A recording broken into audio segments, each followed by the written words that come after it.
కొత్త భార్యకి షమీంకి ఇద్దాం అనుకున్నాడు. వీళ్ళది వచ్చేటప్పటికి ముగ్గురిది 3 ఆస్తులు రాసి ఇచ్చేశాడు ఆయన. ఆ డబ్బులు వచ్చేసినాయి. ఆస్తి అదే అమ్ముకుంటే అమ్మాయి తెలంగాణ ఎన్నికలంతా నడిపారు. ఇది ముందంతా తిరిగింది పాదయాత్ర. అసలు టైంకి డబ్బులు కావాలన్నప్పుడు 100 కోట్లు ఏం పంపించారన్నారు జగన్. అది వచ్చినాయి. ఇప్పుడు దాన్ని బట్టి దాంట్లో 18 కోట్లు గిఫ్ట్ గా ఇచ్చి 82 కోట్లు అప్పని అర్థమవుతుంది ఇప్పుడు దీన్ని బట్టి చూస్తే.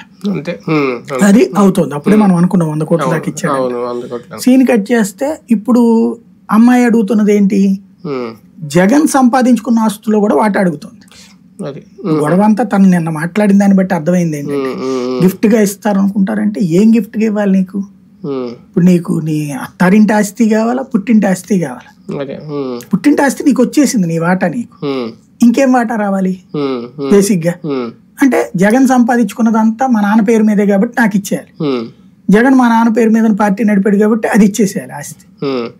నువ్వు అదే నాన్న పేరు మీద నువ్వు పార్టీ పెట్టి నడిపావుగా, మరి దాంట్లో జగన్ కి ఏమైనా వాటా ఇచ్చావా? ఇవ్వలేదు కదా బేసిక్ గా.